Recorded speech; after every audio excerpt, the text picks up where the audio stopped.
Deuxième critique principale aujourd'hui, le nouvel album d'Arthur Ashe qui s'intitule Trouble Fête. C'est son troisième album à Arthur Ashe. C'est sorti depuis un bon bout de temps en France, à peu près 6 mois, au mois de septembre dernier. Et c'est le fils de Jacques Higelin.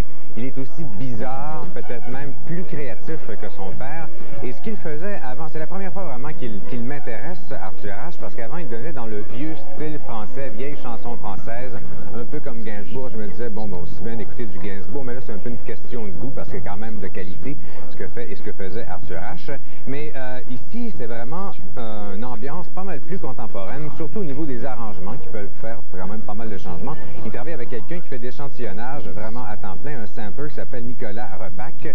Et moi, c'est pas mal plus mon genre de musique. C'est vraiment un univers très particulier, étrange, comme surréaliste, magnifique, beaucoup d'ambiance, assez lugubre, extraterrestre, c'est jazzé, trip-hop au ralenti, calypso des bouts. On pense à des artistes comme Ima Sumac, Laika qui est un duo britannique, Moonshake, un peu Tom Waits, des fois c'est Soul Coughing, The Residents, tout ça là, bien mélangé et ça donne l'album de Arthur Ashe.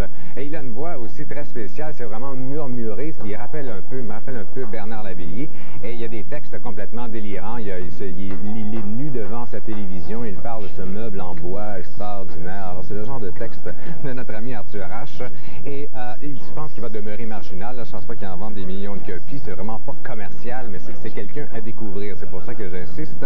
Et je pense que ça doit être meilleur quand il fait chaud, parce qu'on est comme dans une genre de jungle extraterrestre. Moi, j'entendais des criquets puis des grenouilles. Puis il me semble, tu sais, genre à 100% d'humidité par 34 degrés Celsius, là, ça doit être meilleur. Je ne sais pas, mais bref.